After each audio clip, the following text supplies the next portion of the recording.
අපි අද සාකච්ඡා කරන්න යන්නේ පුතේ අපි කලින් නතර කරපු කොටස කියනකොට ඔයාලට මතක් වෙන්න ඕනේ අපි කතා කරලා තියෙනවා ව්‍යාපාරයක ගනුදෙනු මුදල් ලැබීම් ජර්නල් එක සටහන් කරන්නේ කොහොමද? ඒ වගේම මුදල් ගෙවීම් ජර්නල් එක සටහන් කරන්නේ කොහොමද කියලා අපි සාකච්ඡා කරලා තියෙනවා. එතකොට මේ මුදල් ලැබීම් සහ මුදල් ගෙවීම් ජර්නල් සම්බන්ධව අපි ලැබීම් ජර්නලයේ සහ ගෙවීම් ජර්නලයේ කියන මූලික පොත් දෙකම පිළියෙල කරනවා. ඒ පිළියෙල කරලා අපි ඊට පස්සේ ඊට අදාළව අභ්‍යාස කීපයක් සාකච්ඡා කරනවා. එතකොට මගේ පුතාලට දැන් පුළුවන් වෙන්න ඕනේ ව්‍යාපාරයක ගනුදෙනු හා සිද්ධි දුන්නාම ඒ ගනුදෙනු හා සිද්ධි ඒ ව්‍යාපාරයේ මුදල් ලැබීම් ජර්නල්. එහෙම නැත්නම් මේ ව්‍යාපාරයේ මුදල් ගෙවීම් ජර්නල්. ඒ ගනුදෙනු ටික සටහන් කරන්න පුළුවන් වෙන්නේ. මොකද අපි මේ ගිණුම් කරන්නේ මූලික පොත් පිළියෙල කිරීමේ ප්‍රාථමික අවධිය තමයි මේ තාම කතා කරන්නේ. කියන්නේ විභාගයකදී, ඒ කියන්නේ උසස් පෙළ විභාගයේදී මූලික පොත් පිළියෙල කරන්න ඉන්නේ නෑ අපි. අතරම අඩුයි එහෙම. එතකොට විභාගයකදී මොකක්ද එන්නේ අපි? විභාගයකදී අපිට එන්නේ පුතේ මේ මූලික පොත් පිළියෙල කළාට පස්සේ එතනින් පස්සේ එන වැඩ ටික තමයි. එතනින් පස්සේ හට ගන්න ප්‍රශ්න තමයි අපිට මේකේ තියෙන්නේ. එතකොට ව්‍යාපාරවල ගිණුම්කරණය කරද්දී අපි හැම වෙලාවකම බලන්න ඕනේ ඒ ව්‍යාපාරයේ ගිණුම් කරන කටයුතු කොහොමද අපි සාර්ථකව කරගෙන යන්නේ කියලා. එතකොට අපි වෙබ්සයිට් එක ඇතුලේදී මේක සාකච්ඡා කරලා මේ අභ්‍යාස ටික කරලා තියෙනවා. ඒතර අපි අද සම්බන්ධ වෙනවා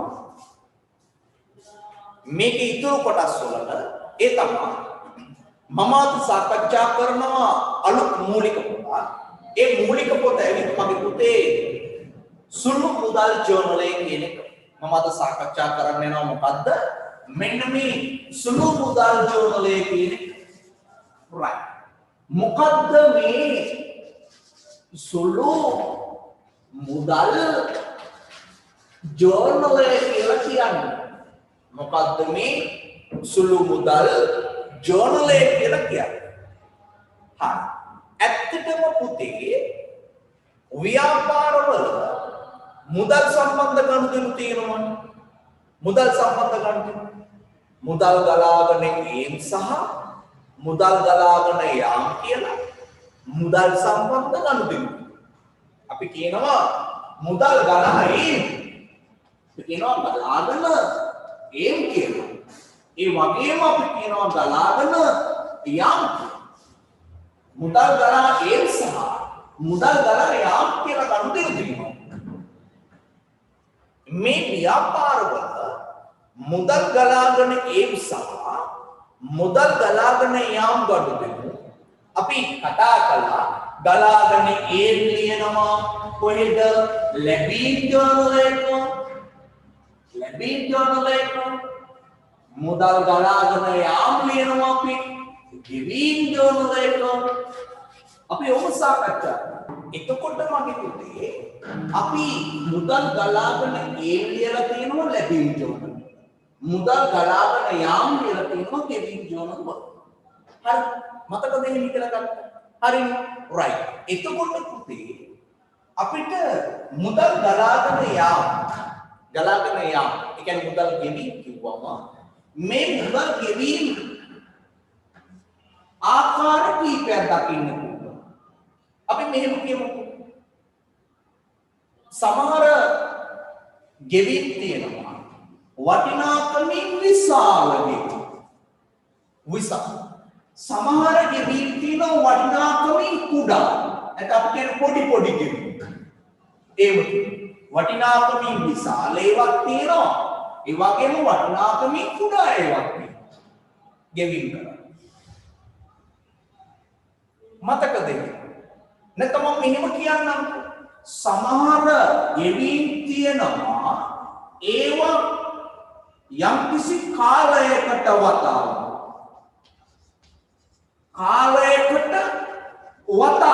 කරන ගෙවීම්.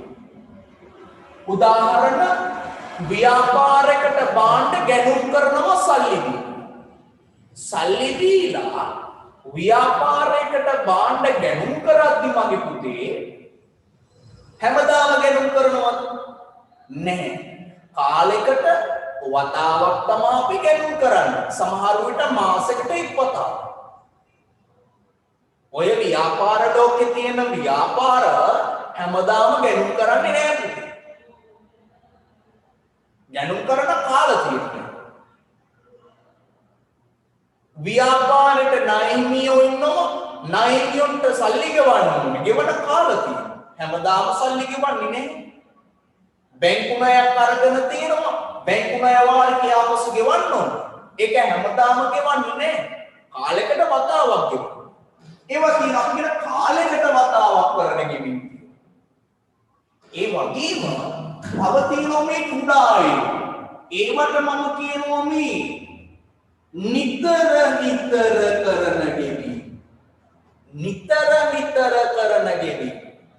නිතරම ගෙවනවා. හැම නිතරම. උදාහරණ සමහර ව්‍යාපාර පුතේ හැමදාම පත්තරේ ගේනවා ව්‍යාපාරෙට. පත්තරේ හැමදාම ගේන්න රුපියල් 50 ගානක. හැමදාම ව්‍යාපාරේ සේවකීන්ට සංග්‍රහ කටයුතු වලට සල්ලි ගෙවනවා. හැමදාම ව්‍යාපාරේ පාරිභෝගිකයින්ට නැත්තම් ගනුදෙනු කරුවන්ට ලියුම් දානවා. ඒව ලියුම් දාන්නේ කවුද? එකක් බැංකු පුතේ. අනිත් එක මූල්‍ය සමාගම. මේගොල්ලෝ නිතරම තමන්ගේ ගනුදෙනුකරුවන්ට ලියුම් දාලා දැනුවත් වීම කරනවා. ඉතින් මේව දැනුවත් වීම කරනකොට නිතරම ලියුම් දානකොට අපි දන්නවා තැපැල් වේදමක්. එතකොට පුතේ මේ වගේ නිතර කරන ගෙවීම. ඒ නිසා ව්‍යාපාර මෙන්න මේ ගලාගෙන යාම කොටස් දෙකකට වර්ග කරලා හඳුනා ගන්න. එකක් නිතර කරන ගෙවීම. හැබැයි මේ නිතර කරන ගෙවීම වල ලක්ෂණයක් තියෙනවා. ඒ ලක්ෂණය තමයි පුතේ වටිනාකමින් අඩුවීම. ඒ කියන්නේ මේගොල්ලෝ කරන ගෙවීමේ ලක්ෂණය මොකද්ද? වටිනාකමින් අඩු. චූටි වටිනාකමින් අඩු ඒවා ගෙවන්න. වටිනාකමින් අඩු ගෙවීම කරන්න. වටිනාකම අඩු. ඒක තමයි ලක්ෂණය ඕකේ. ලක්ෂ ගණන් වටිනාකමින් මේවා ගෙවන්නේ නැහැ. ගෙවන්නේ සමහර වෙලාවට රුපියල් 1000ටත් වඩා අඩු ගෙවීම කරලා. එනිසා අපි කියනවා මේගොල්ලෝ නිතර ගෙවනවා මගේ පුතේ. හැබැයි කොහොම ඒවද? වටිනාකමින් අඩු ඒවා තමයි ගෙවන්නේ. වටිනාකමින් අඩු ඒවා. ඒ නිසා අපි ගිණුම්කරණයේ ඇතුලේ ගෙවීම් වලදී කතා කරනවා මේ වටිනාකමින් අඩු ගනුදෙනු ටික ලියන්න වෙනම මූලික පොතක් හදනවා. ඒ වගේම මේ වටිනාකමින් වැඩි විශාල කිව්වේවා ඒ වගේම කාලයකට වතාවක් කරන නිසා මේවා ලියන්න අපි හදමු වෙනම මූලික පොත. නිතර කරන ගෙවීම් ලියන්න අපි හදමු වෙනම මූලික පොත. එතකොට ඔයාට දැන් පැහැදිලි ව්‍යාපාර ගිණුම්කරණය කරද්දී ඒ ව්‍යාපාරය තුලේ මූලික පොත් වර්ග දෙකක් හදනවා. මොනවටද? මුදල් ගෙවීම් සඳහා. එකක් පුතේ මේ අපි කිව්ව මුදල් ගෙවීම් ජර්නල්. මේ මුදල් ගෙවීම් ජර්නලේ අපි ලියනවා පුතේ මොනවද ගනුදෙනු? මේ ගෙවීම් ජර්නලේ අපි ලියනවා වටිනාකමින් විශාල ගනුදෙනු. ඒ කියන්නේ මෙන්න මෙයා. වටිනාකමින් විශාල මෙන්න මේ ගනුදෙනු අපි ලියනවා කොහෙද? අපි මේ කියන මුදල් ගෙවීම් ජෝර්නලේ. අපි මේ කියන මුදල් ගෙවීම් ජෝර්නලේ ලියනවා. මොනවද ලියන්නේ මගේ පුතේ? වටිනාකමින් විශාල ගනුදෙනු ලියනවා. වටිනාකමින් විශාල ගනුදෙනු. ඒ වගේම වටිනාකමින් කුඩා නැත්නම් වටිනාකමින් අඩු නිතර කරන ගෙවීම. සුළු වටිනාකමක් ගන්න නිතර කරන ගෙවීම තියෙනවා නම් ඒවා අපි සටහන් කරන්න හදනවා මූලික පොතක්. ඒකට අපි කියනවා සුළු මුදල් ගෙවීම් ජර්නලය නැත්නම් මේ කියන සුළු මුදල් ජර්නලය. එහෙනම් මතක තියාගන්න මගේ පුතාලා. මොකද්ද මතක තියාගන්නේ? ව්‍යාපාර නිතර කරන වටිනාකමින් අඩු ගනුදෙනු. නිතර කරන වටිනාකමින් අඩු ගනුදෙනු සටහන් කිරීම සඳහා සකස් කරන මූලික පොතට අපි කියනවා සුළු මුදල් ගෙවීම් ජර්නලය කියලා. මොකද්ද පුතේ සුළු මුදල් ගෙවීම් ජර්නලය කියන්නේ? වටිනාකමින් අඩු ගෙවීම් සටහන් කරන්න නිතර කරන ගෙවීම් සටහන් කරන්න හදන මූලික පොතට අපි කියනවා සුළු මුදල් ගෙවීම් ජර්නලය කියලා. රයිට්. ඔන්න 8 වෙනි පොතේ පිටුවේ තියෙනවා පුතේ සුළු මුදල් පොත. කියව ගන්න හොඳට. රයිට්. බලන්න. සුළු මුදල් පොත නැත්නම් සුළු මුදල් ගෙවීම් ජර්නලය කියලා අපි කියනවා. ව්‍යාපාරයක ගෙවීම් අතර විශාල වටිනාකම් වලින් යුත් ගෙවීම් මෙන්ම විශාල වටිනාකමින් වැඩි ගෙවීම් මෙන්ම සුළු වටිනාකම් වලින් යුත් නිතර කරන ගෙවීම් දැත. විශාල වටිනාකම් වලින් යුක්ත ඒවා වගේම නිතර කරන සුළු වටිනාකම් වලින් යුක්ත ගෙවීමුත් තියෙනවලු. මේ සියලු ගෙවීම් එකම නිලධාරියෙකු විසින් කරගෙන යන්නේ නම් ඔහුගේ කාර්යයන් බහුල වී එම ගෙවීම් කටයුතු වල සිදුවන වැරදි හා අඩුපාඩු අධික වේ කියලා කියනවා. ඔව් පුතේ එකම නිලධාරියෙක්ට ඔක්කොම වැඩ ටික බාර දුන්නාට පස්සේ එයාට මේ වැඩේ හරියට කරගෙන යන්න බැරි වෙනවා. එයාට එයාගේ වගකීම වැඩි. එයාට හරියට තීරණ අරගෙන මේක කරන්න බෑ. එයාගේ කාර්යක්ෂමතාවය අඩු වෙන්න පටන් ගන්නවා. හේතුව කාර්යබහුලත්වය වැඩි වීම නිසා. ඒ නිසා ඔන්න එකම නිලධාරියෙක්ට මේ හැම එකම බාර දීලා බෑ කියලා අපි දැන් කියනවා. අර ගැටලුවක් ආවා. ඊට පස්සේ කියනවා යා එමෙන්ම ඔහුගේ රැකියා තෘප්තියද අඩු වේ. ඔව් ඌට පුතේ වැඩ එපා වෙනවා. ඔක්කොම වැඩ මිනිහට බාර දුන්නාට පස්සේ එකෙක් ඇවිල්ලා ලයිට් බිල් එක ගෙවන්න සල්ලි ඉල්ලනවා. තව එකෙක් ණයින් යන්න සල්ලි ගෙවන්න ඕනේ කියනවා. තව එකෙක් විදුලි වියදම් ගෙවන්න ඕනේ කියනවා. තව එකෙක් පෑන් කින්ති ඉවරයි පෑනක් ගේන්න ඕනේ කියනවා. තව එකෙක් පත්තරේ ගේන්න ඕනේ කියනවා. තව එකෙක් ඊට පස්සේ ලියුමක් දාන්න සල්ලි ඉල්ලනවා. තව එකෙක් ගමනක් යන්න සල්ලි ඉල්ලනවා ගමන් ගාස්තුවක්. ඉතින් මේ වගේ වියදම් එක්ෙක්ට කරන්න දුන්නම මිනිහා රේටක් සල්ලි දෙනවා මෙහෙටක් සල්ලි දෙනවා අරේ කෝල් එකක් දීලා සල්ලි කාට හරි දෙන්න කියනවා. වැඩ ගොඩයි පුතා. තෘප්තිමත් වෙන්නේ නැහැ. අතෘප්තිමත් වෙනවා තමන්ගේ කාර්යභාරය පිළිබඳව. උන්ගේ මේ වැඩ කරන ව්‍යාපාරේ පාවෙනවා. දාලා ගෙදර එනවා ඊට පස්සේ. අනේ මට බෑ මේ වගේ වැඩ කරන්න. ඒ නිසා අපි කියනවා ව්‍යාපාරවල ගෙවීම් වලින් වටිනාකමින් අඩු ගෙවීම් එකම කෙනෙක්ට දෙන්න එපා. හේතු දෙකක් කිව්වා දැන්. ඊට පස්සේ කියනවා මේ නිසා සමහර ආයතන වැඩි වටිනාකම් වලින් යුක්ත ගෙවීම් ප්‍රධාන මුදල් බාරකරු විසින් සිදු කිරීමට සලස්වා. මේ වටිනාකමින් වැඩි විශාල ඒවා ගෙවීම් කරන්න බාර දෙනවලු කාටද? ප්‍රධාන මුදල් ගෙවීම් බාරකරුවෙක්ට. ප්‍රධාන මුදල් පොත් බාරකරුවෙක් පත් කරනවා. මිනිහට තමා බාර දෙන්නේ මොකද්ද? මෙන්න මේ වටිනාකමින් වැඩි විශාල ගනුදෙනු වලට ගෙවීම් කරන්න බාර දෙනවා කාටද? මේ කියන ප්‍රධාන මුදල් පොත් බාරකරුවට. ප්‍රධාන මුදල් පොත් බාරකරුවට බාර දෙනවා. ඊට පස්සේ කියනවා බලන්න. යුක්ත ගෙවීම් ප්‍රධාන මුදල් බාරකරු විසින් සිදු කිරීමට සලස්වා එදිනෙදා නිතර කරන සුළු වටිනාකම් වලින් යුත් ගෙවීම් නිතර කරන වටිනාකමින් අඩු ගෙවීම් කිරීම පිළිබඳ වගකීම් වෙනත් නිලධාරියෙකුට පවරයි.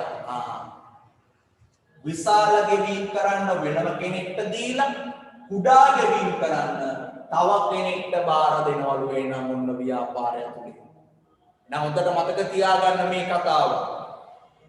අංශ කීපයක් පවතින ව්‍යාපාරයක ඒ අංශ සඳහා වෙනම වශයෙන් කිහිප දෙනෙක් වද පත් කරන්න පුළුවන්ලු. A B C D කියලා අංශ හතරක් තියෙනවා නම් ව්‍යාපාරය ඇතුලේ A කියන අංශයට වෙනම පුද්ගලෙක්, B කියන අංශයට තවත් පුද්ගලෙක්, C කියන අංශයට තවත් පුද්ගලෙක්, D කියන අංශයට තවත් පුද්ගලෙක් විදියට පුතේ එක් පුද්ගලයෝ අපිට පත් කරලා වැඩේ කරන්න පුළුවන් කියලා කියනවා. right බලන්න ඊළඟ පිටේ එසේ පත් කරන පුද්ගලයා සුළු මුදල් බාරකරු කියලා කියනවා. එහෙනම් ඔන්න පුතේ මෙන්න මේ සුළු මුදල් ගෙවීම් ජර්නලේ හදන්න පත් කරන පුද්ගලයාට කවුරු කියලාද කිව්වේ? සුළු මුදල් බාරකරු කියලා. කවුද පුතේ නම? සුළු මුදල් බාරකරු කියලා අපි කියනවා. එහෙනම් මතක තියාගන්න ව්‍යාපාරවල වටිනාකමින් වැඩි ගනුදෙනු ලියන්න වෙනම කෙනෙක් ඉන්නවා. එයාට කියන්නේ ප්‍රධාන මුදල් පොත් බාරකරු. කවුද එයාට කියන්නේ? ප්‍රධාන මුදල් පොත් බාරකරු. එයාට අපි කියන්නේ ප්‍රධාන මුදල් පොත් බාරකරු. එයා ප්‍රධාන කෙනා. එයා වෙනම තියෙනවා. ඒතර වටිනාකමින් අඩු ගනුදෙනු ටික ලියන්න තියලා තියෙනවා කවුද? සුළු මුදල් පොත් බාරකරු. සුළු මුදල් බාරකරු. එහෙනම් හොඳට මතක තියාගන්න. ව්‍යාපාරයක ගෙවීම් සටහන් කරන්නේ මුදල් පොතෙහිය. ඔව්. එහෙත් සියලුම ගෙවීම් එකම මුදල් පොතක සටහන් කළ විට මුදල් පොත දීර්ඝ වී ඒ කටයුතු සංකීර්ණ වී වැරදි අඩුපාඩු වැඩි විය හැකිය. සියලුම ගෙවීම් එකම මුදල් පොතක කියන්නේ පුතේ මුදල් ලැබීම් ජර්නලයේ සහ මුදල් ගෙවීම් ජර්නලයේ. එහෙම මුදල් ලැබීම් ජර්නලයේ සහ ගෙවීම් ජර්නලයේ ඔක්කොම එක කොටේ ලියන්න පටන් ගත්තාට පස්සේ මේකේ සමස්ත ගිණුම්කරණයේ කාර්යබහුල වෙනවා. දීර්ඝ වෙනවා. මුදල් ගෙවීම් ජර්නලයේ එකතු කරලා ලෙජර් එක පිටපත් කරන්න කිව්වට පස්සේ එපා වෙනවා. ලොකු වටිනාකම් අතර රුපියල් 10යි 15යි රුපියල් 30යි 50යි වියදමුත් තියෙන්න පටන් ගන්නවා. ඒ සුළු වටිනාකම් වල ගන්න තියෙනවනේ ව්‍යාපාරය. ඒතර ව්‍යාපාරي ගිණුම්කරණය එපා වෙනවා කරන්නේ. එපා වෙනවනේ කරන්නේ. ඒ නිසා අපි ව්‍යාපාරවලට මේ සුළු මුදල් එක හදලා දෙන්න ඕනේ. ඔන්න කියලා බලන්න ඊටු ටික. මේ නිසා සමහර ආයතන එදිනදා නිතර කරන සුළු වටිනාකම් වලින් යුත් ගෙවීම් සටහන් කිරීම සඳහා වෙනම පොතක් හෝ පොත් කිහිපයක් පවත්වාගෙන යයි. ඒ සුළු මුදල් පොත ලෙස හැදින්වේ. නැත්නම් අපි කියන සුළු මුදල් ගෙවීම් ජර්නලය. මෙම සුළු මුදල් පොත පවත්වාගෙන යන්නේ සුළු මුදල් බාරකරු විසින්ය. ඒ අනුව සුළු මුදල් බාරකරුගේ කාර්යභාරය වන්නේ සුළු මුදල් ගෙවීම් සිදු කිරීම සහ සුළු මුදල් පොත පවත්වාගෙන යාම. ඔන්න කියනවා සුළු මුදල් බාරකරුගේ වගකීම තමයි සුළු මුදල් පොත නැත්නම් සුළු මුදල් ගෙවීම් ජර්නලය පවත්වාගෙන යාම සහ අදාළ සුළු මුදල් ගෙවීම් සිදු කිරීම කියන එක තමයි මෙයාගේ වගකීම. right එහෙනම් මගේ පුතේ ඔන්න ඊළඟ මාතෘකාව තියෙනවා සුළු මුදල් පොතක් නැත්නම් සුළු මුදල් ගෙවීම් ජර්නලයක් පැවතීමේ ප්‍රයෝජන. ඔයා හොඳට ප්‍රයෝජන ටික කියව ගන්නකො. විනාඩි 5ක් දෙන්නම් ප්‍රයෝජන ටික හොඳට කියවන්න. ප්‍රයෝජන ටික හොඳට කියවලා ඊට පාලින් තියෙනවා සුළු මුදල් පොතක් පවත්වාගෙන යාමේදී භාවිතා වන විවිධ පද කියලා කොටසකුත් තියෙනවා. ප්‍රයෝජන සහ මෙන්න මේ භාවිතා වන විවිධ පද කියන එක. මේ 9 වෙනි පිටුවේ තියෙන ටික හොඳට කියව ගන්න. මම ඊට පස්සේ පැහැදිලි කරන්නම්. හරිද? කියව ගත්ත නේද? right. එතකොට පුතේ මොනවද ඇත්තටම තියෙන ප්‍රයෝජන? මොනවද ඇත්තටම තියෙන ප්‍රයෝජන? හරි. බලමු. අන්න තියෙන පළවෙනි එක බලන්න. ප්‍රධාන මුදල් පොතේ කාර්යභාරය අඩුවීම හා ඒ සංකීර්ණ සහ දීර්ඝභාවය අඩුවීම. ප්‍රධාන මුදල් පොතේ කාර්යභාරය මොකද වෙනවා කියන්නේ? අඩු වෙනවා. ප්‍රධාන මුදල් පොතට හිමි වෙලා තියෙන කාර්යභාරය අඩු වෙනවා. ඒ කියන්නේ ඇත්තටම මුදල් ගෙවින් ජර්නලේ ගනුදෙනු ලියන්න හරිම අඩු වෙනවා. මුදල් ගෙවින් ජර්නලේ ගනුදෙනු ලියන්න අපි හරිම අඩු වෙනවා. ඒ නිසා අපි කියනවා අන්න ඒකේ කාර්යභාරය අඩු වෙනවා. ඒ වගේම දීර්ඝභාවය අඩු වීම. පහලෙන් පහලට ඒකේ ලියන ප්‍රමාණය මොකද වෙන්නේ? අඩු වෙනවා. පහලින් පහලට ඒකේ ලියන ප්‍රමාණය අඩු වෙන්න පටන් ගන්නවා. මොකද ගනුදෙනු සංඛ්‍යාව අඩු වීම නිසා. ගනුදෙනු සංඛ්‍යාව අඩු වීම නිසා. right. ඊළඟ එක බලන්න. වටිනාකමින් අඩු ගෙවින් ලිහිල් පාලනයක් යටතේ වෙන වෙනම සිදු කරන්න පුළුවන්. මොකද පුතේ ලිහිල් පාලනය කියන්නේ? ලිහිල් පාලනයක් කියලා කියන්නේ දැඩි පාලනයක් නෙමෙයි කියන්නේ. එහෙමනේ. ඔව් ඔව්. මොකද දැඩි පාලනය කියලා කියන්නේ? දැඩි පාලනය කියන්නේ නීති රීති තද කරලා විවිධ කරුණු දීලා ප්‍රතිපත්ති දීලා ඔයාලා මේක මෙහෙම කරන්න ඕනේ. ඒක දැඩි පාලනය. ලිහිල් පාලනයක් කියන්නේ ඔයා අවශ්‍ය විදිහට වැඩ ටික කරගෙන යන්න අපි ඇඟිලි ගසන්නේ නැහැ. ඔයා හොඳට වැඩ ටික කරගෙන යන්න. ලිහිල් පාලනය. නීති රීති නැහැ, ප්‍රතිපත්ති නැහැ. තිබුණා ඒවා හරි සියුම්, ඒවා හරි අඩුයි. බලපෑම හරිම අවමයි මගේ පුතේ. එනිසා ඔන්න මතක තියාගන්න. ලිහිල් පාලනයක් යටතේ මේක ක්‍රියාත්මක කරන්න පුළුවන්.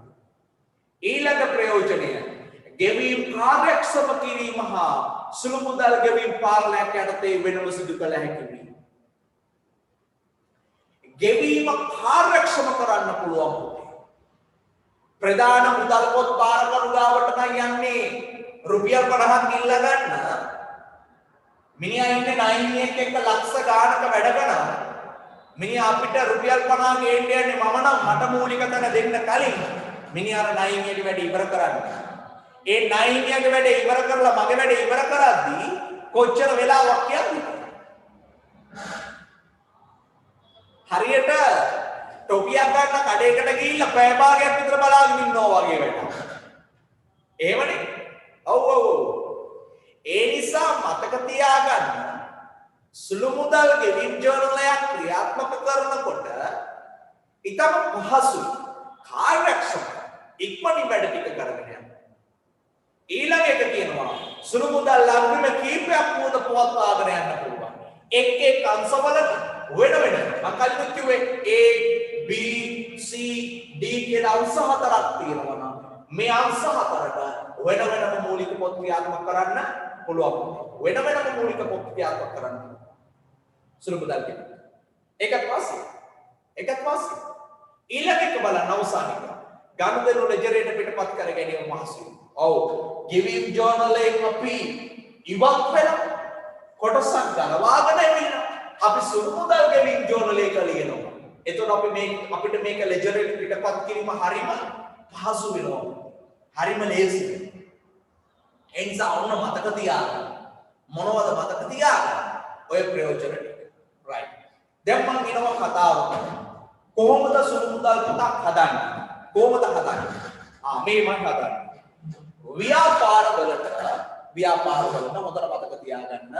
ව්‍යාපාරවලට මං කියවනේ කවුද ඉන්නේ අතන? උඩම ඉන්න ප්‍රධාන මුදල් පොත් බාර. ඔන්න උඩටම ගත්තම ප්‍රධාන මුදල් පොත් බාර කරු ණයට ඉන්නවා උඩ. මිනිහා තමා පුතේ සල්ලි දෙන්නේ කාටද? අර අපි කියන සුළු මුදල් පොත් බාර කරුට. මෙයා තමා සල්ලි දෙන්නේ. ප්‍රධාන මුදල් පොත් බාර කරු සුළු මුදල් පොත් බාර කරුට සල්ලි දෙන්නේ. මොකටද මෙයාට සල්ලි දෙන්නේ? මෙයාට සල්ලි දෙන්නේ පුතේ මොකටද? සුළු ගෙවීම් කරන්න. මොකටද සල්ලි දෙන්නේ? සුළු ගෙවීම් කරන්න. දැන් කතාවක් තියෙනවා. මොකක්ද? ප්‍රධාන මුදල් පොත් බාරකරු සල්ලි දෙනවා. කාටද සල්ලි දෙන්නේ? සුළු මුදල් බාරකරු. මොකටද දෙන්නේ? සුළු මුදල් ගෙවීම කරන්න. නැත්නම් සුළු ගෙවීම කරන්න. අපි කියනවා සුළු ගෙවීම් සිදු කිරීම සඳහා ප්‍රධාන මුදල් පොත් බාරකරු සුළු මුදල් පොත් බාරකරුට මුදල් ලබා දෙනවා. මොකද කිව්වේ? ප්‍රධාන මුදල් පොත් බාරකරු සුළු මුදල් ගෙවීම් සිදු කිරීම සඳහා සුළු මුදල් පොත් බාරකරුට මුදල් ලබා දෙනවා. සුළු මුදල් පොත් බාරකරුට මුදල් ලබා දෙනවා. මොකටද දෙන්නේ? ප්‍රධාන මුදල් පොත් බාරකරු සුළු මුදල් පොත් බාරකරුට මුදල් ලබා දෙනවා. මොකටද ලබා දෙන්නේ? සුළු මුදල් ගෙවීම් සිදු කිරීම. හරි. උදාහරණයක් මම ගන්නවා. මේ ඔන්න බලන්න. උදාහරණයක් මම ගන්නවා. මෙහෙම ප්‍රධාන මුදල් පොත් බාරකරු සුළු මුදල් පොත් බාරකරුට ලබා දුන්න මුදල මම ඒක සුළු මුදල් පොත් බාරකරු ලියන විදිහට ලියනවා ලැබීම් 5000යි. ලැබීම් 5000ක් දෙනවා. 5000ක් දෙනවා සල්ලි. ඒ 5000න් අපි හිතමු මේක දෙන්නේ 2021 ජනවාරි මාසෙට කියලා. 2021 ජනවාරි මාසෙට සල්ලි දෙනවා. කීයද දෙන්නේ? රුපියල් 5000. මිනිහා ජනවාරි මාසේ ඔක්කොම ගෙවීම් කරනවා. කවුද ගෙවීම් කරන්නේ? සුළු මුදල් පොත් බාරකරු. අපි කියමු ගෙවුවා රුපියල් 3000ක් කියලා. 5000න් 3000 ගෙවුවම කීයක් ඉතිරි වෙනවද? 2000ක් ඉතිරි. අපි කියන 2000ක් ඉතිරි. ඒ කියන්නේ ප්‍රධාන මුදල් පොත් බාරකරු සුළු මුදල් පොත් බාරකරුට ජනවාරි මාසේ ගෙවීම් කරන්න කියලා කීයක් දුන්නාද? 5000ක්. 5000ක් දීලා ගෙවීම් කරන්න කියන සුළු මුදල් පොත් බාරකරු අර විදියට සුළු මුදල් ගෙවීම් කරනවා මත පුතේ. ගෙවීම් කරාම ජනවාරි මාසේ 31 දවසට සුළු මුදල් පොත් බාරකරු ගාව ඉතිරි වෙනවා කීයද? රුපියල් 2000. එහෙනම් පොතට මතක තියාගන්න. ප්‍රධාන මුදල් පොත් බාරකරු සුළු මුදල් පොත් බාරකරුවට සල්ලි ලබා දෙනවා. මොකටද ලබා දෙන්නේ? ලබා දෙන්නේ ව්‍යාපාරය ඇතුලේ වටිනාකමින් අඩු අර නිතර කරන සුළු ගෙවීම් තියනවා නම් සිදු කරන්න කියනවා. නිතර කරන සුළු ගෙවීම් කරන්න කියනවා. ඒ නිසා හොඳට මතක තියාගන්න. මේ ප්‍රධාන මුදල් පොත් බාරකරුවා සුළු මුදල් පොත් බාරකරුවට සල්ලි ලබා දෙනවා. හේතුව සුළු ගෙවීම් කරනවා. ඒ ලබා දෙන මුදල් ප්‍රමාණය ගැන අපි මේ කතා කරන්නේ. එහෙනම් හොඳට මතක තියාගන්න මෙන්න මේ ප්‍රධාන මුදල් පොත් බාරකරු මේ සුළු මුදල් පොත් බාරකරුට ලබා දෙන මුදල් ප්‍රමාණයට අපි කියනවා. මෙන්න මෙතන ලැබෙනවා මුදල් මේ ලැබෙන මුදලට අපි කියනවා මොකක් කියලාද? ඒකට අපි කියනවා සුළු මුදල් අග්‍රිමය කියලා. මොකක් කියලාද අපි කියන්නේ? සුළු මුදල් අග්‍රිමය. විභාගයේ අයිවාගෙන් බහුවර්ණ පේපර් එකේ විවගත කොටස. සුළු මුදල් අග්‍රිමයක් කියන්නේ මොකක්ද? සුළු මුදල් අග්‍රිමයක් කියන්නේ මොකක්ද? එතන අපි දෙන උත්තරේ මොකද්ද පුතා? සුළු මුදල් අග්‍රිමය කියලා කියන්නේ සුළු මුදල් ගෙවීම් කිරීම සඳහා ප්‍රධාන මුදල් පොත් බාරකරු සුළු මුදල් පොත් බාරකරුට ලබා දෙන මුදල් ප්‍රමාණය. සුළු මුදල් පොත් බාරකරුට ලබා දෙන මුදල් ප්‍රමාණය කියලා අපි කියනවා. එතකොට පුතේ මේ 5000 කියන්නේ නා සුළු මුදල් අග්‍රිමය. ව්‍යාපාර වලට මෙහෙම ප්‍රධාන මුදල් පොත් බාරකරු සුළු මුදල් පොත් බාරකරුට සල්ලි දීලා කියනවා ඔයා මෙහෙම ගෙවීම් කරන්න. එතකොට පුතේ පොඩි ලිමිට් එකකුත් දෙනවා සීමා. එයා කියනවා රුපියල් 18 වඩා අඩු වටිනාකම් විතරක් කරන්න. මොකක්ද කියන්නේ? 18 අඩු වටිනාකම් කරන්න. 18 අඩු වටිනාකම්. කියන්නේ කුඩා වටිනාකම් කරන්න කියලා. එතකොට ව්‍යාපාර වලට මේ ප්‍රධාන මුදල් පොත් බාරකරුවා සුළු මුදල් පොත් බාරකරුවට මුදල් ලබා දීලා මේක වටිනාකමින් අඩු ගෙවීම් කරන්න කියලා කියනවා. එතකොට සීමාවක් දෙනවා 18 වඩා අඩු ගෙවීම් කරන්න. එතකොට අපි බලන්න ඕනේ මේ ව්‍යාපාරවලට ලැබෙන නැත්නම් ප්‍රධාන මුදල් පොත් බාරකරු සුළු මුදල් පොත් බාරකරුට ලබා දෙන මුදල ගැන. ඒකට අපි කියනවා සුළු මුදල් අග්‍රිමය. හොඳට මතක තියාගන්න. ඒකට අපි කියන්නේ මොකක්ද කියලා සුළු මුදල් අග්‍රිමය. යම් සීමාවක්. මේක හැම ව්‍යාපාරයකටම රුපියල් 1000යි කියලා හිතන්න හදන්න එපා දැන්. සමහර ව්‍යාපාරවල මේ සීමාව රුපියල් 5000යි. මම දැකලා තියෙනවා සමහර ව්‍යාපාරවල මේ සීමාව රුපියල් 20000යි.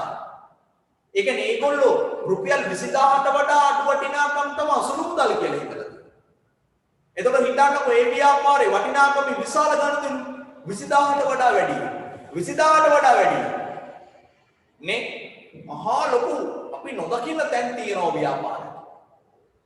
සමහර ව්‍යාපාරවල සුළු මුදල් එකක් හදන්නේ නැහැ. ඇයි? ඔගේ ව්‍යාපාරේ හැම එකම සුළු මුදල් වලින් යන්නේ. සුළු ගෙවීම් තියෙන්නේ. අවශ්‍යතාවයක් වෙන්නේ. එනිසා මතක තියාගන්න. ව්‍යාපාර ප්‍රධාන මුදල් පොත් බාරකරු සුළු මුදල් පොත් බාරකරුට ලබා දෙන මුදල් අපි ඒකට කියන්නේ සුළු මුදල් අග්‍රිමය. මෙන්න මේ ලැබෙන සුළු මුදල් අග්‍රිමය රුපියල් 5000යි. එයා ගෙවීම් කරනවා. මේ ගෙවීම් කරනවට අපි කියනවා සුළු මුදල් ගෙවීම්. මේ ගෙවීම් වලට කියන්නේ මොනවද කියලාද? සුළු මුදල් ගෙවීම්. දැන් අපිට වචන කීපයක් හම්බුනා. ඒකෙන් සුළු මුදල් පොත් බාරකරු. සුළු මුදල් පොත් බාරකරු කියලා කියන්නේ සුළු මුදල් ගෙවීම් පිළිබඳව මොකක් කරන කෙනාද? සුළු මුදල් ගෙවීම් පිළිබඳව වගකීම් බාර අරගෙන සුළු මුදල් පොත් හදන කෙනා. සුළු මුදල් පොත් බාරකරු. ඊට පස්සේ සුළු මුදල් අග්‍රිමය කියලා කියන්නේ ප්‍රධාන මුදල් පොත් බාරකරු සුළු මුදල් පොත් බාරකරුට ලබා දෙන මුදල් ප්‍රමාණය. ඒකට අපි කියනවා සුළු මුදල් අග්‍රිමය. ඊට පස්සේ මේ අග්‍රිමයේ යම් සීමාවක් තියෙනවා. ඒ සීමාවක් දැනගෙන ඉන්න ඒකේ ව්‍යාපාරයට වෙනස් වෙනවා. ඊට පස්සේ මම කිව්වා සුළු මුදල් ගෙවීම් කරනවා. ඒ ගෙවීම් වලට අපි කියනවා සුළු මුදල් ගෙවීම්. සුළු මුදල් ගෙවීම්. එතකොට අන්න උදට මතක තියාගෙන ඉන්න ඕනේ මේ. ඊට පස්සේ නෝ මම ඉතිරි ඉස්සරහ. එතකොට පුතේ දැන් මේ ජනවාරි මාසෙන් අපි කතා කළේ. මේ මම කතා කළේ ජනවාරි. මේ ජනවාරි. දැන් මම එනවා පෙබරවාරි.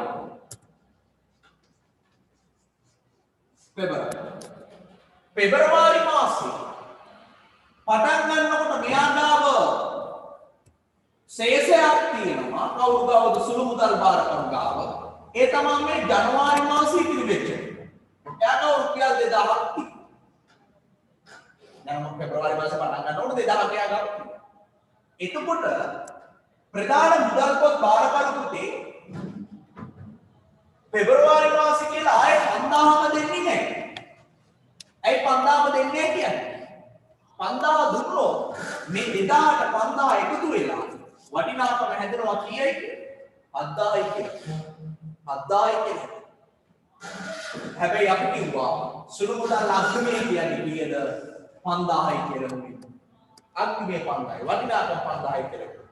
ඒ නිසා මෙතෙන් 5000ම දෙන්නේ මේ අග්‍රිමය 5000 වෙන්න නම් මෙයාට ලැබෙන්න ඕන කීයද?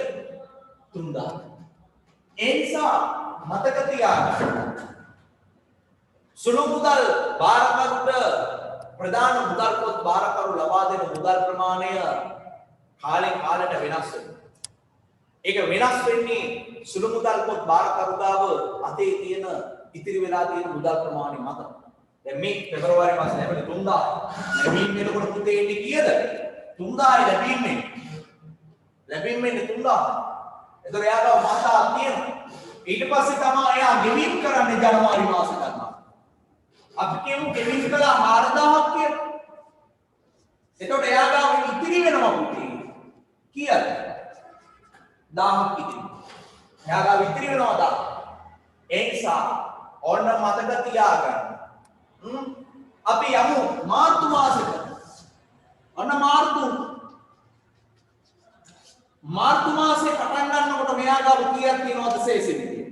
මෙන්න මෙතන ඉතුරු වෙච්ච කාලය. ඒ කියන්නේ 1000ක් තියෙනවා. පෙබරවාරි මාසෙ ඉතුරු වෙලා ගියා. එහෙනම් මෙයාට ලැබීම් විදියට ලැබෙන්න ඕන කීයක්ද මාර්තු මාසෙ? 5000 වෙන්න 4000ක් ලැබෙන්න ඕනේ. 4000ක් ලැබුණ ගමන් 5000 වෙන්න. එහෙනම් මාර්තු මාසෙත් ගෙවින් කරනවා මේ. මාර්තු මාසෙත් ගෙවින් කරනවා. අපි තුමු 3800ක් ගෙවින් කරා කියලා. එහෙනම් ඉතුරු වෙනවා 1200. මේකට අපි කියන්නේ ඉතිරි ප්‍රමාණය. එහෙනම් මතක තියාගන්න. මොනවද මතක තියාගන්න? මෙන්න මේ සුළු මුදල් පොත් බාරකරු කියන්නේ කවුද? සුළු මුදල්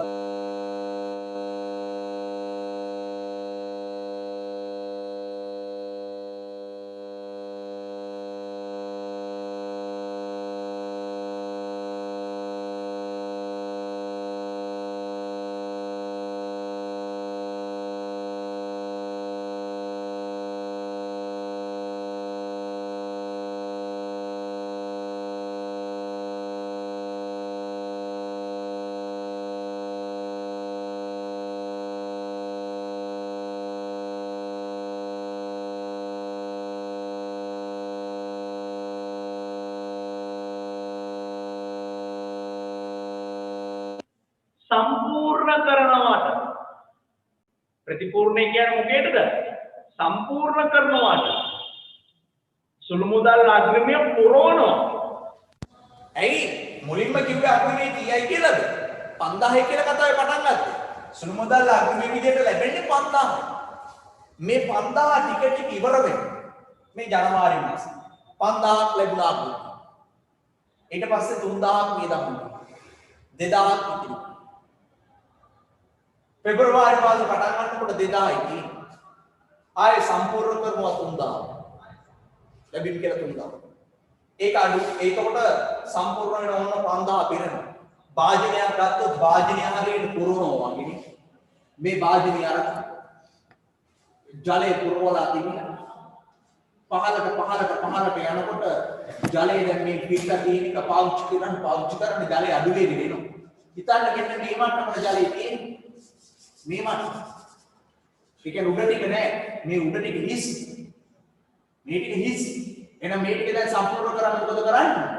ආයෙත් සිද්ධ වෙනවා මේ වාජනයේ ජලය එකතු කරන්න. ආයෙ ජලය පුරවන්න ඕනේ. මේකට ජලය පිරෙවොත් විතරයි මේක පිරෙන්නේ. ඒ නිසා මතක තියාගන්න මගේ පුතාලා. මතක තියාගන්න. මෙන්න මේ ව්‍යාපාරවල පෙබරවාරි මාසෙට තියෙන 2000ට ආයෙ 3000 දාලා මේගොල්ලෝ පුරවනවා 5000 කියලා. මාර්තු බලන්න. පෙබරවාරියක ඉතුරුනේ 1000. මාර්තු මාසේ 10ට එයා ආයෙ 4000ක් දාලා පුරව ගන්නවා ප්‍රතිපූර්ණේ කියන පුරවනවා කියන්නේ. එහෙනම් සුළු මුදල් අග්‍රමේ ප්‍රතිපූර්ණේ කියලා කියන්නේ මෙන්න මේව මාසෙන් මාසෙට මේ අග්‍රමේ පුරවන්න සල්ලි දෙනවා. අග්‍රමේ කියන වටිනාකම පුරවන්න සල්ලි දෙනවට මාසින් මාසෙට අපි කියනවා මොකක් කියලාද? සුළු මුදල් අග්‍රමේ ප්‍රතිපූර්ණය කියලා කියනවා.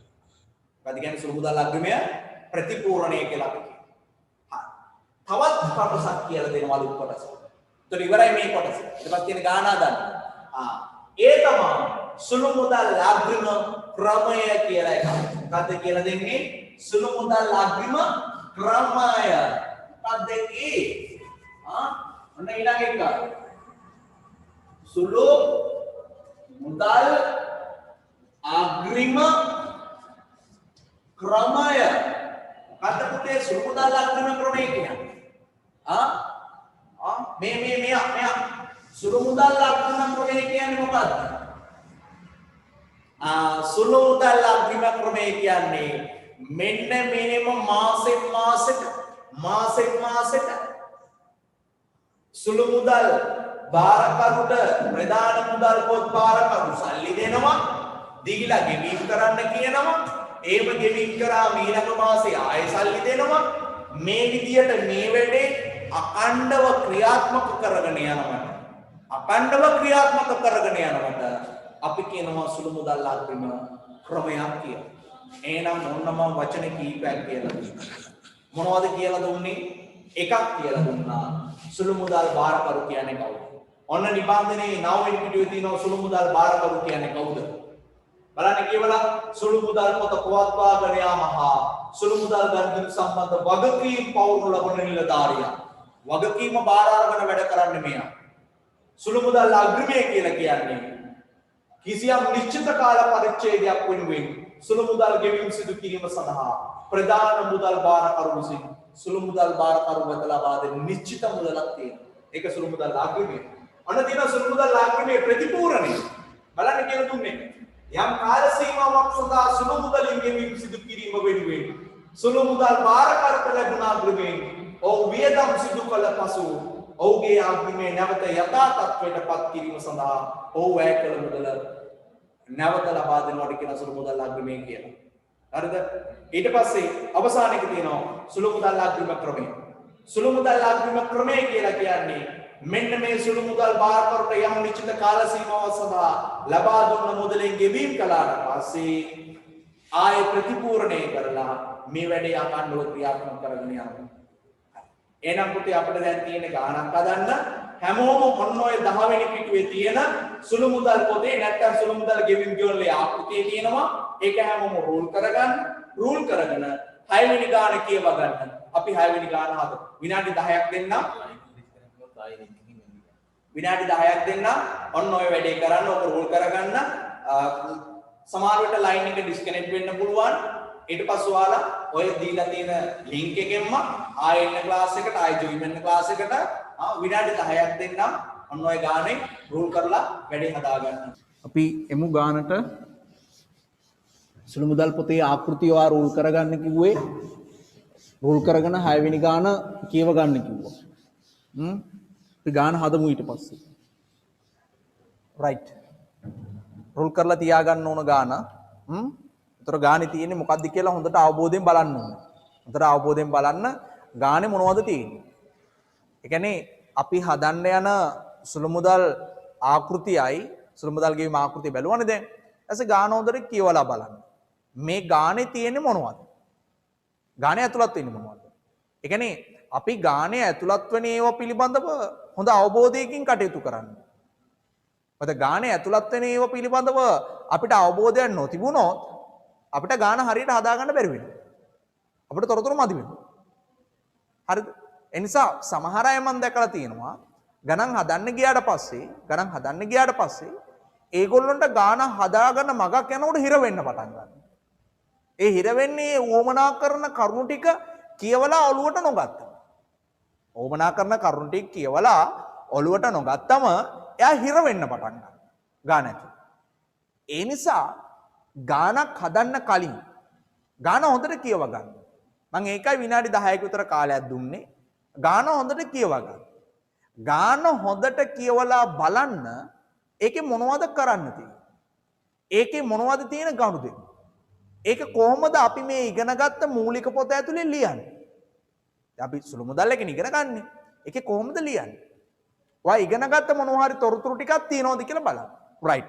එහෙනම් අපි ඉස්සෙල්ලාම සුළු මුදල් ගෙවීම එක රූල් කරගමු. හරිද? රූල් කරලා අපි ගාන හදමු. රයිට්. එතකොට ඔයා ගන්න ඕනේ සුළු මුදල් එකේ ඔයා ගන්න ඕනේ දිනයක් ගන්න ඕනේ. ඊට පස්සේ ඔයා ගන්න ඕනේ මූලාශ්‍ර ලේඛන අංකයක්. ඊට පස්සේ ඔයා ගන්න ඕනේ විස්තරයක්. ඊට පස්සේ ඔයා ගන්න ඕනේ ගෙවීම් තීරුවක්. ඊට පස්සේ ඔයා ගන්න ඕනේ විශ්ලේෂණ තීරු ටික. හරි. දැන් ඔයා ඔය ආකෘතිය හොඳට බැලුවා නේද? ආකෘතිය හොඳට බැලුවානේ. ආකෘතිය බලද්දී ඔයා දැක්කද එක තැන? මොකද්ද තැන? මෙන්න මේ. දැන් මම මෙන්න මේක හදනවා බලන් ඉන්නකෝ. මේක ඇවිල්ලා සුළු මුදල් ගෙවීම් ජර්නලේ නාදන්නේ. මේකේ දිනේ තියෙනවා ඉන්වොයිස් අංක මේ ගෙවීම් වවුචර් අංකයක් තියෙනවා. වවුචර් අංකයක්. විස්තරයක් තියෙනවා. ගෙවීම් තියෙනවා. විශ්ලේෂණ තීරු තියෙනවා. විශ්ලේෂණ තීරු කිව්වම ඔකේ විශ්ලේෂණ තීරු අපි නම් කරගන්න ඕන මේවා. අපි එක එක විශ්ලේෂණ තීරු හදාගන්න ඕනේ ඔක ඇතුලේ. එතකොට සුළු මුදල් ගෙවීම් ජර්නලයේ දිනේ තීරුව වවුචර් අංකය කියලා කියන්නේ. දිනේ කියලා කියන්නේ ගනුදෙනුව සිදුවෙච්ච දින. ගනුදෙනුව සිදුවෙච්ච දින. වවුචර් අංක කියලා කියන්නේ සුළු මුදල් ගෙවීමට අදාළව බිහිවන මූලාශ්‍ර ලේඛන. සුළු මුදල් ගෙවීමට අදාළව බිහිවන මූලාශ්‍ර ලේඛන. ඒ මූලාශ්‍ර ලේඛනයට අදාළ අංකය තමයි මේ කියන්නේ මේ වවුචර් අංකය කියලා. වවුචර් අංකය කියලා. එතකොට පුතේ මේ විස්තරය කියලා කියන්නේ ගනුදෙනුවට අදාළ විස්තරය. ගෙවීම ලියන එක. ඊට පස්සේ මේ තියෙන්නේ වටිනාකම සහ ඒ වටිනාකම විශ්ලේෂණය කරලා දාන්න. විශ්ලේෂණය කරලා දාන්න. එතකොට මගේ පුතාලා හොඳට අවබෝධයෙන් මතක තියාගන්න ඕනේ. මොකද්ද මතක තියාගන්න ඕනේ? මේ ව්‍යාපාරවල නැත්තම් ව්‍යාපාර ඇතුලේ කලින් මුදල් පොතක් අපි හදනවා. ඒකෙ මෙන්න මෙතන දිනේට කලින් ලැබීම් කියලා තීරුවක් තියෙනවා. මන්න මේ ලිව්වා වගේ. මම නිකන් ලාවට ලිව්වේ ලැබීම් කියලා තීරුවක් තියෙනවා.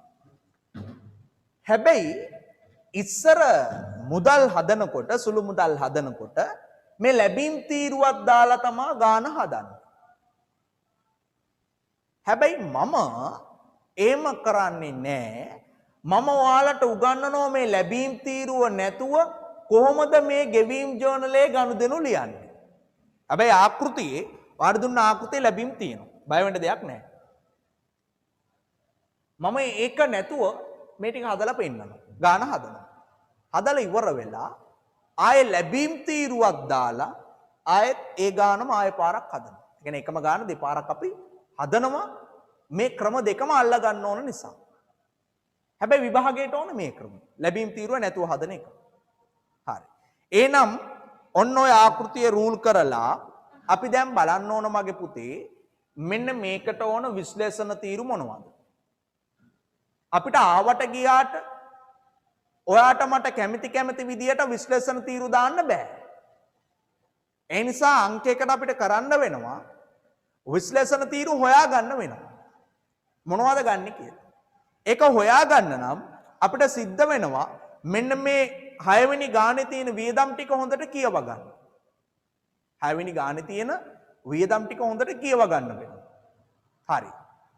බලන්න ඔන්න 6 වෙනි ගාන තියෙන්නේ විහංගගේ ව්‍යාපාරයේ සුළු මුදල් සම්බන්ධ කටයුතු අග්‍රිම ක්‍රමයට සිදු කරයි. සුළු මුදල් අග්‍රිමය 2500කි. 2017 ජූනි මාසයේ සම්බන්ධයෙන් පහත සඳහන් විස්තර සැපේ. ඔයා මේ ගාන හොඳට කියවලා බලන්න. අපි මෙන්න මේ විශ්ලේෂණ තීරු වලට වියදම් විදියට ගන්න පුතේ මේ මාසය ඇතුලේ එක්වරකට වඩා වැඩි වාර ගණනක් දරන ලද වියදම් වෙනුවෙන් අපි වෙනම තීරුවක් තියාගන්නවා වියදමක් විදියට. උදාහරණ ගමන් වියදම්. මේ මාසය ඇතුලේ ගමන් වියදම් 3-4 පාරක් දරලා තියෙනවා නම් අපි යා වෙනුවෙන් තීරුවක් තියාගන්නවා ගමන් වියදම් කියලා. හැබැයි මේ ගාන ඇතුලේ ගමන් වියදම් තියෙන්නේ එකම එක වතාව නම් දරලා තියෙන්නේ. අපි යා වෙනුවෙන් වෙනම තීරුවක් තියාගන්නේ නැහැ වියදම. ඒ නිසා ඔන්න විනාඩි 2ක් දෙන්නම්. ගාන හොඳට කියවලා ආයේ ඔයා තෝරාගන්න මේටෙන්ට එන්න ඕන විශ්ලේෂණ තීරු වල වියදම් තීරු වල නම් මොනවද? මොනවද එන්න ඕන වියදම් තීරු කියලා තෝරාගන්න. ඔයාට කැමති ඒවා තෝරාගන්න. හැබැයි බලන්න ඕනේ මේ වියදම කීවතාවක් දරලා. උදාහරණයක් ලිපි ද්‍රව්‍ය තියෙනවා සංග්‍රහ තියෙනවා 6.2. ආය 6.5 සංග්‍රහ තියෙනවා. එහෙනම් මම කියනවා එක තීරුවක් එන්න ඕන පුතේ සංග්‍රහ වියදම්. එකක් එන්න ඕන සංග්‍රහ වියදම්. එහෙනම් ඔයා ඊටු ටික හොයන්න.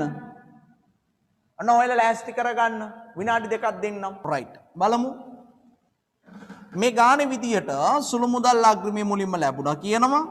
ලිපි ද්‍රව්‍ය සඳහා 140ක්, සංග්‍රහ වියදම් 160යි, 6.4 තැපැල් වියදම් 45යි, සංග්‍රහ වියදම් 180. ඒ නිසා මම කිව්වා සංග්‍රහ වලට එක තීරුවක් ඕනේ. එහෙනම් මම මෙතන පළවෙනි තීරුව නම් කරනවා සංග්‍රහ වියදම් කියලා. පළවෙනි එක සංග්‍රහ වියදම්. ඊට පස්සේ 6.10 ණය හිමියට ගෙවනවා. 6.12 ලිපි ද්‍රව්‍ය. එතකොට මුලිනුත් ලිපි ද්‍රව්‍ය තිබ්බා. ඒ නිසා ඔන්න තව තීරුවක් ගන්නවා මම මෙතන ලිපි ද්‍රව්‍ය කියලා. අන්න ලිපි ද්‍රව්‍ය කියලා එකකුත් ආවා. ඊට පස්සේ විදුලි පණිවුඩ තියෙනවා. ඔව් විදුලි පණිවුඩ කියන්නේ මොනවද? තැපැල් වියදමක් විදියට අපි ඒක ගන්නෙ. ආයෙන තැපැල් වියදම් දෙතැනක තිබුණා.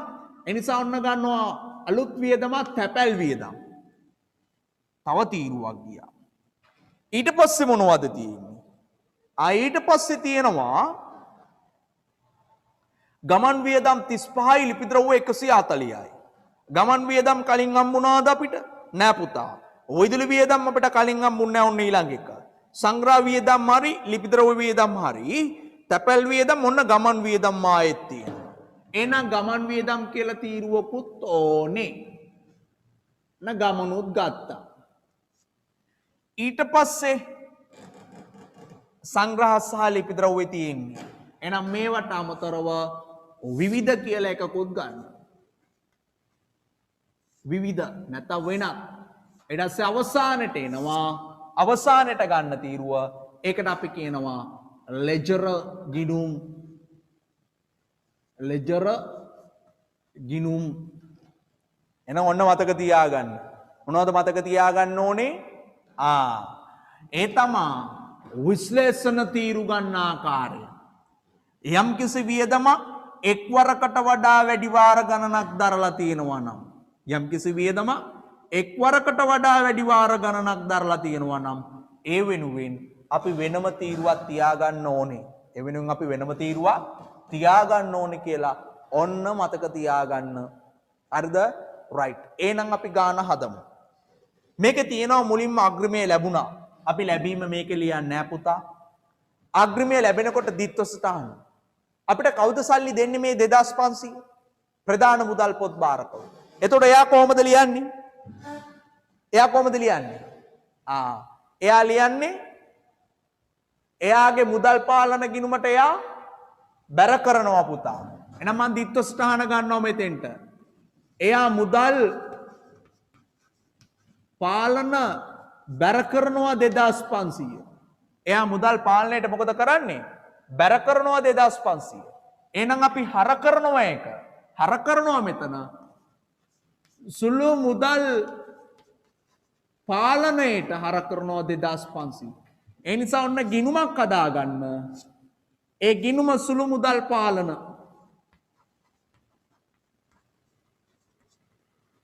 සුළු මුදල් කියලා ගිණුමක් හදන්න සුළු මුදල් පාලන. ඒකට හර කරන්න 2500 මුදල් පාලනයට බැරවුණේ කියලා. ඔන්න හදන්න සුළු මුදල් පාලන කියලා ගිණුමක් හදලා ඒකට හර කරන්න 2500 බැරවුණේ මුදල් පාලනයට කියලා.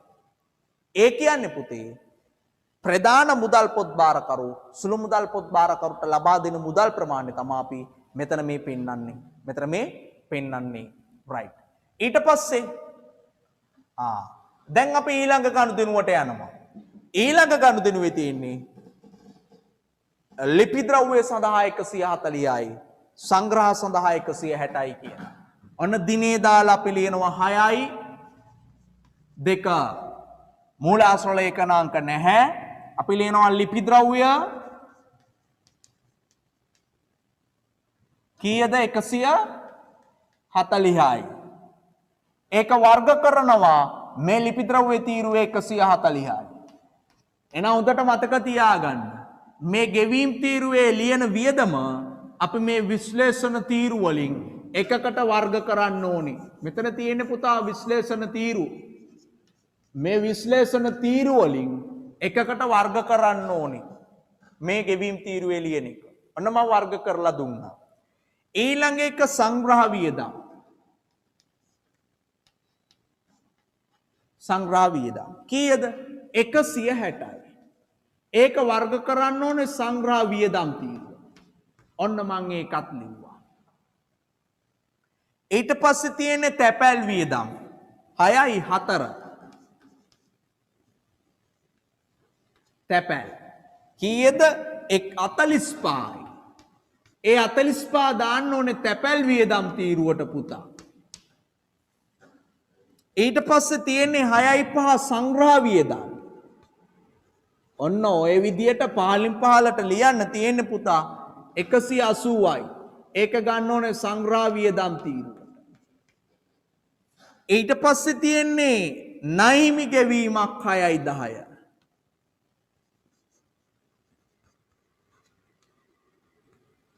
කීයක් තියෙනවද? 200ක්. නයිමියන්ට ගෙවනවා කියන්නේ වියදමක්ද පුතා? නෑ. නයිමියන්ට ගෙවනවා කියන්නේ වියදම් නෙමෙයි. ඒ නිසා ඒ 200 ඒ විදියටම දාන්න ඕනේ ලෙජර ගිණුම් තීරුවට. මොකද අපේ ව්‍යාපාරයේ ලෙජරය ඇතුලේ ඉන්නවා වෙනම නයිමියෙක්. අපේ ව්‍යාපාරයේ ලෙජරය ඇතුලේ ඉන්නවා කවුද? නයිමියෙක්. ඌට ඕක හර කරන්න. ඒ නිසා ලෙජර ගිණුම් තීරුව ඇතුලේ තියන්න 200. ඒක වියදමක් නෙමෙයි. නයිමියන්ට ගෙවනවා කියන එක වියදමක්ද? නෑ. ඒක වියදමක් වෙන්නේ නෑ. ඊළඟ එක 6යි 12. 6යි 12. ලිපිද්‍රව්‍ය සඳහා 150ක්ද විදුලි පණිවිඩ ගාස්තු 30ක්ද ගෙව්වා. අන්න ගන්නවා ලිපි ද්‍රව්‍ය 150යි. ඒක ගන්නවා අපේ ලිපි ද්‍රව්‍ය තීරුවට 150යි. ඊට පස්සේ විදුලි පණිවිඩ ගාස්තු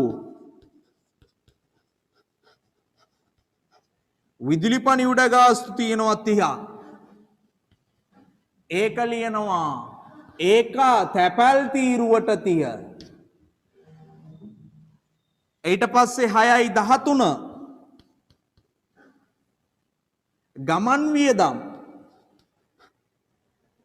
ගමන් වියදම් තියෙනවා 35ක්. ඒක ලියනවා පුතා ගමන් වියදම් තීරුවට 35. ඊට පස්සේ තියෙනවා ලිපිද්‍රව්‍ය පුතා 140ක් ඒ දවසේම.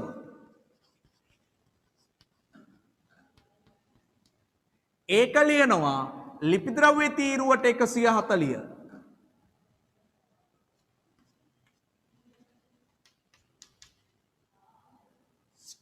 ඔන්න ඔය ටික දැන් මං ලියාගෙන යනවා. ඔයාටත් තියන්නේ ලියන්න තමයි. වෙන මුකුත් වැඩක් නෑ ඕකේ.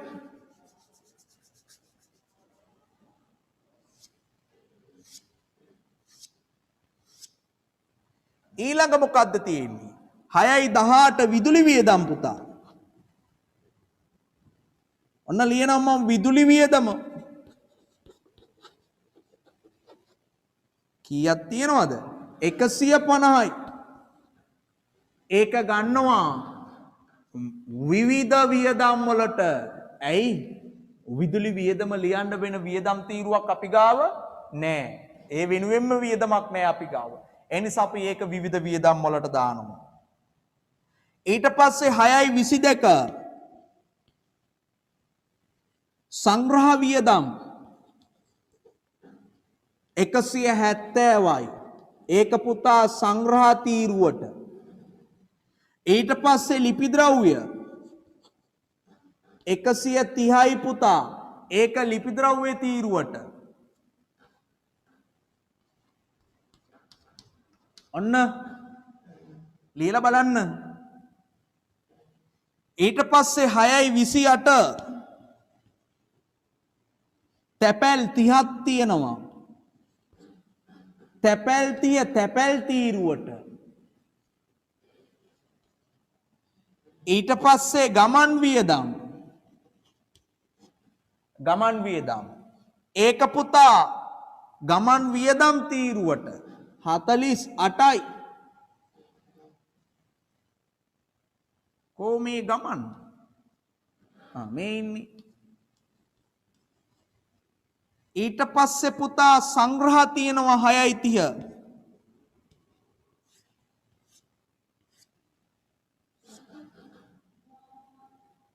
සංග්‍රහ කීයක් තියෙනවද? 45යි. ඒක සංග්‍රහ තීරුවට. ඊට පස්සේ තියෙනවා ලිපිද්‍රව්‍ය 50ක්. ඒක ලිපිද්‍රව්‍ය තීරුවට. හරි. ඔන්න මං ගනුදෙනු ලිව්වා. දැන් මොකද්ද කළේ? දැන් කලේ ව්‍යාපාරේ ඇතුලේ තියෙන ගනුදෙනුවා සිද්ධි ටික සුළු මුදල් ගෙවීම් ජර්නලයේ ඇතුලේ අපි ගෙවීම් විදියට ලියනවා. ලියලා ඒක වර්ග කරලා අදාළ විශ්ලේෂණ තීරුව ඇතුළට අපි දානවා. වර්ග කරලා අදාළ විශ්ලේෂණ තීරුව ඇතුළට අපි දානවා. ඔන්න අපි මුළු ගානම අපි ඒ විදියට ලියලා ඉවරයි. එහෙනම් ඔයා මේ ටික ලියලා පහලට මේ හැම ගෙවීම් තීරුවේ සිට අනිත් විශ්ලේෂණ තීරු එකතු කරන්න. ලෙජර ගිණුම් තීරුව එකතු කරන්න එපා. අනිත් තීරු ටික එකතු කරන්න.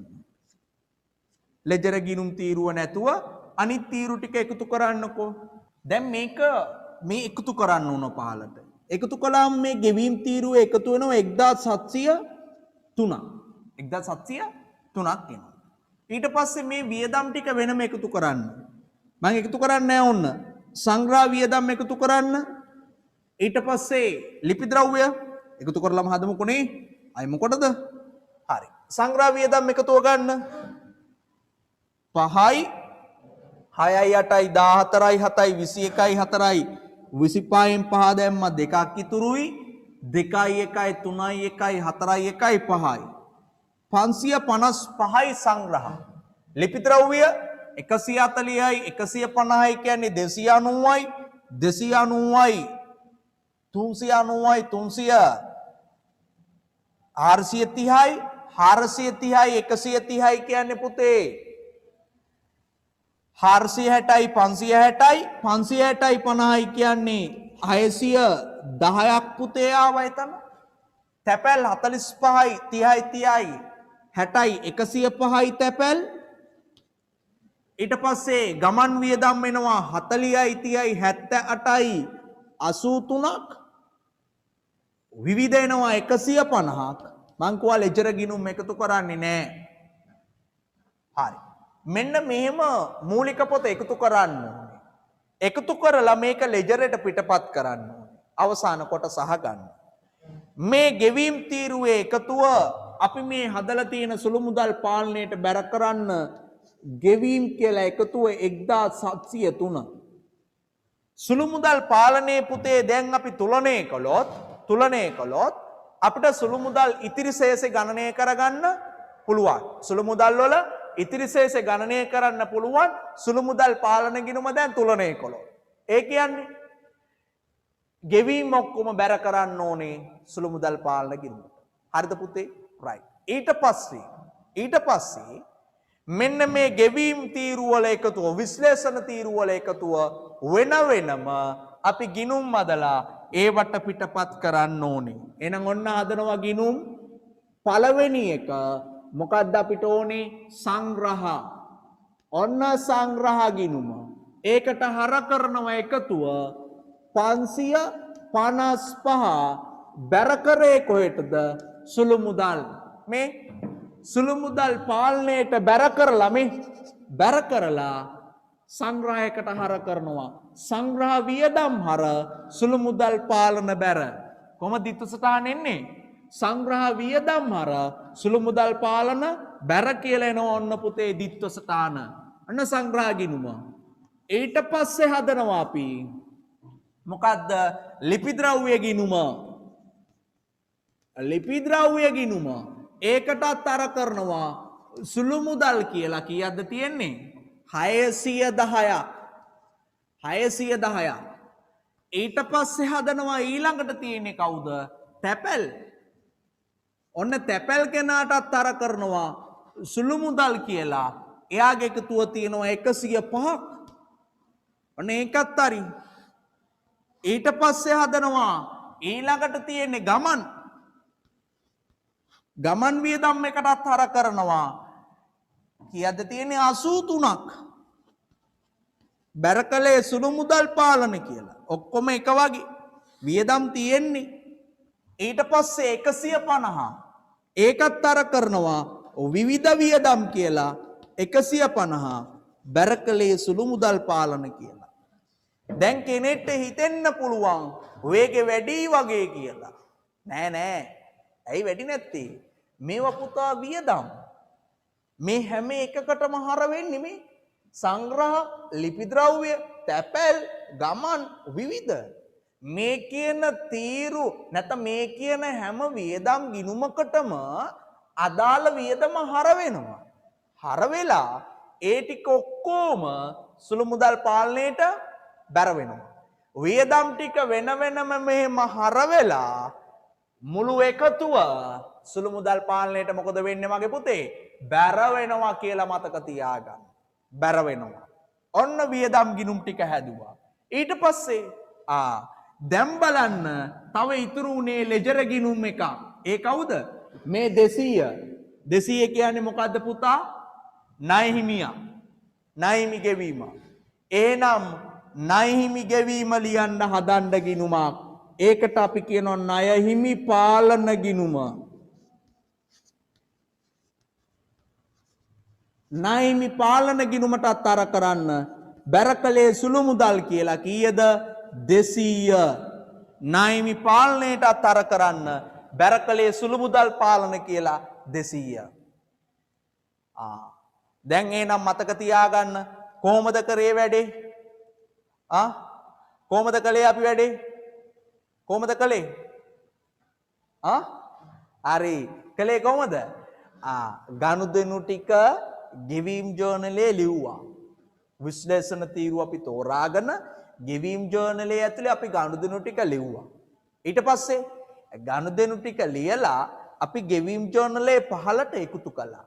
පහළට එකතු කරලා අපි මුළු ගෙවීම් ටික සුළු මුදල් පාලනයට බැර කරනවා. මුළු ගෙවීම් ටික සුළු මුදල් පාලනයට බැර කරනවා. ඊට පස්සේ ඒවා වෙන වෙනම විශ්ලේෂණ තීරු ටික එකතුව වෙන වෙනම වියදම් ගිණුම් වල විශ්ලේෂණ තීරු නමින් ගිණුම් හදලා ඒවට වෙන වෙනම හර කරනවා. බැර කළේ සුළු මුදල් පාලන කියලා. ඊට පස්සේ පුතේ ලෙජර් ගිණුම් තීරුවේ එකක් තියෙනවා නම් ඒක ලෙජර් ගිණුම් තීරුවේ ඒ තියෙන නමින් දැන් ණය හිමිනේ ණය හිමි නමින් ගිණුමක් හදලා ඒකට හර කරනවා. එහෙනම් මගේ පුතාලට ඔන්න ගෙදර වැඩක් එකතු වෙනවා. ලබන ඉරිදාය අපේ පන්තියේ තියෙන්නේ. දැන් අතර කරනවා මම. ලබන ඉරිදා පන්තියේ හමු වෙන තාක් ඔයා ඔන්න ඔය ඊළඟ ගාන 7 වෙනි ගාන මේ විදියට හදන්න ඕනේ. සුළු මුදල් ගෙවීම් ජර්නලේ හදන්න ඕනේ. හදලා ඔයගොල්ලෝ මට උත්තරේ WhatsApp දාන්න මම උත්තර බලනවා. අපි ඊළඟ දවසේ සාකච්ඡා කරමු මේක කොහොමද හදන්නේ කියලා. එතකොට ඔයගොල්ලොන්ගේ අනුරාධපුර අඳුරන තව යාළුවෝ ඇති. අපේ සමහර විට පන්ති ඇවිල්ලා දැන් මේ දවස්වල සම්බන්ධ නොවුනෝ අය ඇති. ඒගොල්ලන්ට කතා කරන්න 4 වෙනි පාඩමේ විශේෂ කොටස් ටිකක් දැන් යන්නේ. ඔයාලගේ අලුත් යාළුවන්ට කතා කරන්න. අපි හොඳ ප්‍රතිඵලයකට මේ පන්තිය රැගෙන යන්න ඕනේ. රැගෙන යන අනිවාර්යෙන්ම රැගෙන යන නිසා හැමෝම අපිත් එක්ක එකතු වෙලා ඔයගොල්ලොන්ගේ හීනවලට හීන සැබෑ කරගන්න යථාර්ථයක් කරගන්න මේ ගමන යන්න ඔයාලට හොඳට වැඩ ටික කරගන්න පුළුවන් අපිත් එක්ක එකතු වෙලා. රයිට්. එහෙනම් අදට මම උතරින් අතර කරනවා. මෙන්න මේ වැඩ ටික ඉවර කරගන්න අර 7 වෙනි ගාන ගෙදරින් හදන්න. එහෙනම් හැමෝටම ආයුබෝවන්. බුසරණයි ජය වේවා.